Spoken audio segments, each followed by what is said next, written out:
Hi friends, అందరికి మా side అయితే అసలు వర్షం పడుతుంది, చిన్న చిన్న జల్లులు. ఈ వర్షంలో అయితే మేము టీ పెట్టుకొని తాగుతున్నాం. మీ సైడ్ వర్షం ఉందా? మరి మా వీడియోలు మీరు ఎక్కడ నుంచి చూస్తారో కామెంట్ చేయండి. చాయ్ అయితే పెట్టుకొని తాగుతున్నాం. మీరు ఏ టీ పొడి వాడతారు? మేమైతే జెమినీ వాడతాం.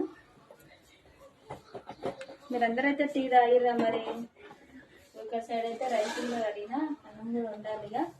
ఈ పనులు అయితే కంప్లీట్ అయిపోయినాయి. ఇగో మా కన్నయ్య అయితే వీడియో మధ్యలోనే వచ్చిండు. అమ్మో, హాయ్ చెప్తున్నానా? హాయ్ చెప్పు. మేమైతే టీ తాగుతున్నాం. మరి మీరందరూ తాగిరా? మీరైతే కామెంట్ చేయండి. ఇక టీ అయితే పోసుకుంటున్నా. కన్నయ్య అయితే ఏ పని చేస్తున్నా మధ్యలోకి వస్తుంది కదా నాన్న. బాయ్ చెప్పు అందరికైతే. బాయ్ మరి.